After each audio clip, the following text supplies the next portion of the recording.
Saudara-saudari. Selamat malam semuanya. Malam ini kita akan membahas kesaksian Lukas pasal 5. Saat memulai kesaksian Lukas pasal 5 adalah menceritakan tentang Tuhan kita Yesus Kristus. Datang ke tepi sebuah danau. Danau ini disebut Danau Genesaret, yaitu di tepi laut Galilea.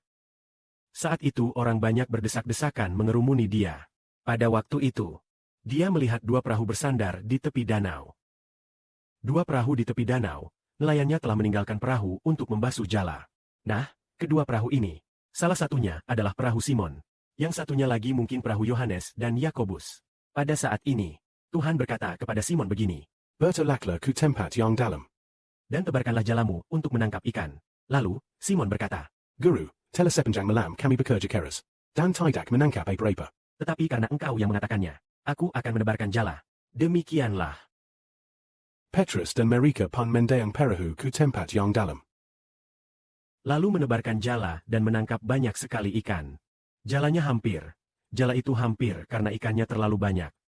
Hampir saja koyak. Maka, Petrus dan saudaranya Andreas, keduanya merasa wah ikannya terlalu banyak. lalu mereka memberi isyarat. Kepada teman-teman di perahu yang lain itu, katanya, cepat datang untuk membantu. Kita harus menarik jala ikan ini ke atas. Lalu keempat nelayan itu menarik jala ikan ini ke atas. Saat ditarik ke atas perahu, mereka mendapati bahwa jala ikan ini mengisi dua perahu ikan. Kedua perahu itu pun hampir tenggelam, karena ikan yang ditangkap jala ini terlalu banyak. Tetapi kita tahu kemarin malam mereka telah bekerja keras sepanjang malam. Empat saudara nelayan ini. Bekerja keras sepanjang malam. Seekor ikan pun tidak didapat. Tetapi setelah hari terang, Tuhan kita bertemu mereka dan berkata tebarkanlah jala untuk menangkap ikan. Maka dari satu jala ini, mereka mendapatkan begitu banyak ikan. Dan perahu itu segera hampir tenggelam. Mereka melihat pemandangan ini. Petrus pun berlutut di depan Tuhan kita dan berkata, Tuhan, pergilah daripadaku, karena aku ini seorang berdosa. Saudara-saudara yang bersama Petrus melihat ikan yang ditangkap itu dan sangat takjub. Teman-teman Petrus, yaitu anak-anak Zebedus, Yakobus dan Yohanes. Kedua orang ini juga merasa wah, begitu banyak ikan, dari kecil sampai besar belum pernah melihat ikan sebanyak ini. Mereka berempat adalah nelayan sejak kecil. Sekarang mungkin mereka berusia sekitar 28 atau 9 tahun. Atau mendekati 30 tahun. Usianya hampir sama dengan Tuhan kita. Lalu, dia berkata kepada Simon, Jangan takut. mulai sekarang, aku akan menjadikanmu penjala manusia. Lalu mereka menepikan perahu-perahu itu ke darat. Setelah mendarat, mereka meninggalkan segala sesuatu dan mendekat Tuhan kita. Jadi hari ini kita membahas apa yang dilihat keempat nelayan ini. Sehingga mereka rela meninggalkan segalanya untuk mengikut Tuhan kita. Dia melihat saat dikatakan bertolaklah ke tempat yang dalam. Tebarkan jala menangkap ikan. Nah dari kecil sampai besar belum pernah melihat satu jala ikan. Ditebar lalu mendapatkan ikan sebanyak 2 perahu. Belum pernah melihat yang seperti ini.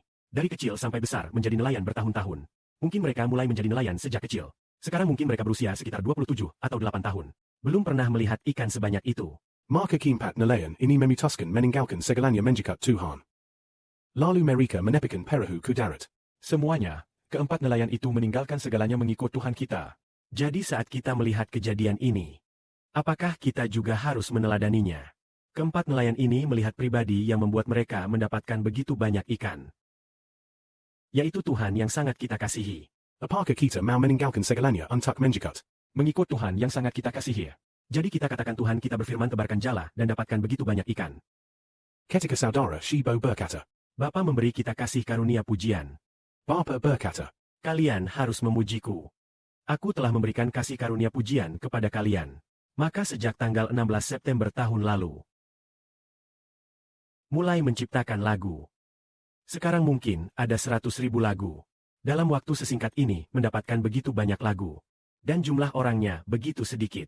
Saudara-saudari, apakah percaya Bapa dan Tuhan benar-benar menyertai saudara 11 Maka sama seperti di zaman dahulu. Para rasul meninggalkan perahu nelayan. Meninggalkan jala dan mengikut Tuhan. Maka di zaman ini sekelompok anak-anak harus meninggalkan segalanya. mengikut saudara 11 Baiklah, mari kita pergi dan semua ikan di bumi. Membawa mereka kembali ke rumah Bapa. Yaitu menjadi penjala manusia. Maka di bumi ada beribu-ribu orang yang ditakdirkan mendapat hidup kekal. Harus kembali ke rumah Bapa di zaman ini. Kemuliaan bagi Bapa. Marker Amin.